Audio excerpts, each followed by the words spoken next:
Hi, Shaira. Hello po, Yorme. Ay, Kamusta mga po? kapuso, magandang umaga sa inyo. Isang matuyong umaga. Nako, alam ko po, napakahirap ng dinanas ng ating mga kapuso. Kahapon, grabe, Kahapon, Shaira. malala. At saka Maraming nung mga isang nabasa. araw, Yorme. Yes, yung kahapon talaga is yun yung sobrang kakaiba. Maraming na perwisyo na mga kapuso natin. Mag-iingat kayo. Alam ko po, malungkot ang katayuan ng iba nating mga kapuso. Dala na nasira ang mga gamit, mga naipundar natin. Tama. Oo. At mga nagkakasakit pa. Pero kahit pa paano, ipagpasalamat natin sa Diyos, basta buo pa rin ang pamilya at Yun. ligtas kayo. May awa ang Diyos, mga Yun karaos ang tayo. mahalaga. Pero kayo, Yorme, kamusta po kayo nung kasagsagan ng bagyo at saka nung habagat? Ay, siyempre, yung katulad ng binibisita natin dati, yung mga lugar na malapit sa dagat, like, for example, yung Maynila, no, sa Tondo, at saka sa may Santa Mesa, no, yung Damka, no, pumasok na naman ng tubig. Oh, no.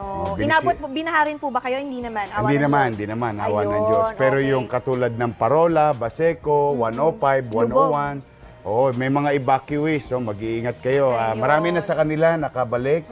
Oh, nako, eto na. Ayan, Kaya, kamustahin naman natin ngayon ang mga kapuso tuloy na ulit natin. tayo sa buhay. Tama. Bawi ulit. Babawi tayo mga bawi Pinoy. ulit. Siyempre, Pinoy kami, bagyo lang yan. Sabi nga nila. At ito Okay yun.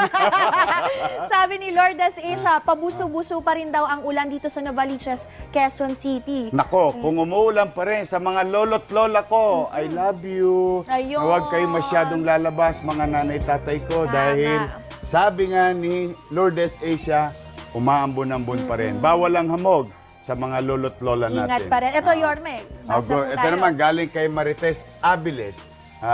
Good morning. Okay naman po ang lugar namin dito sa Antipolo, and ingat pa rin po mga ka-UH Barkada. Ayun. Yeah. Ito naman, sabi ni Miss Mineses Villapando Eva, salamat naman po sa Diyos at okay na. Linis na lang at lubog sa tubig at butek, nakaranas daw ng gutom at nervyos, tapos pagod. Nako, ito talaga na. naman. Shaira, ito, importante ito. Sinabi ni Slaka Woods, Stevens. Akalain mo si Slaka Woods si Steven, Pilipino. At ito na, ituloy na natin ang pangungumusta sa mga kapuso natin online. At syempre kasama pa rin natin ang Sparkle Artist na si Yorme Isko Moreno. At ito.